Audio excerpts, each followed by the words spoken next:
Welcome to week 6 class. Hope things are going well.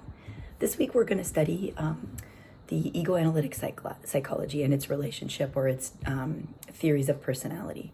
So first we're going to, Anna Freud and Erik Erikson, Dan McAdams, they're instrumental. And then Gilligan had a criticism of Erikson's theory. She looked at Erikson's theory as really male-dominated and wanted to kind of look at gender differences in some of these theories. And this was groundbreaking back in those times.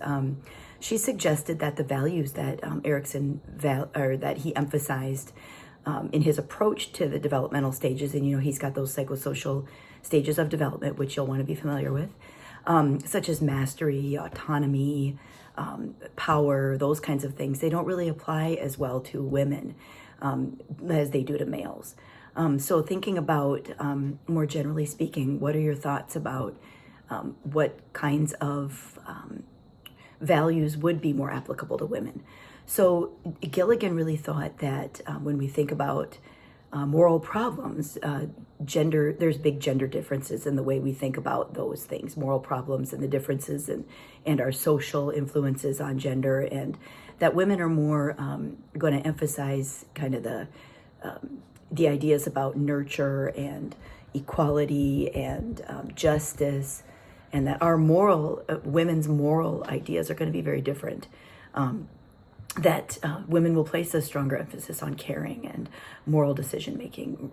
So when you think about these psychosocial stages and the idea that there's kind of the idea of power and mastery, she came up with her own theories of moral development.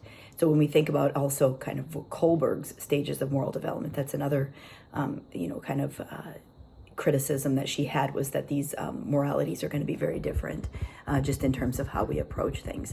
So really be thinking about, some of these topics and how it can relate to the development of personality.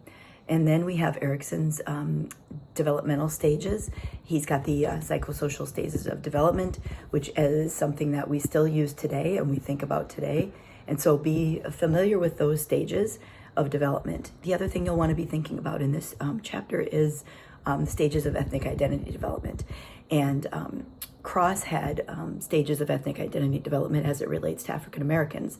And so there's stages that relate to kind of before someone has ever had a racist experience, and then it goes into kind of the first encounter of that experience and the psychology kind of behind those experiences and how that develops an identity for African Americans.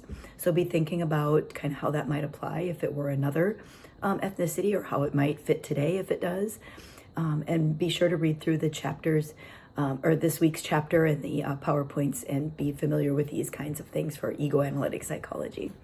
All right, hopefully we get through week 6 without a wrinkle.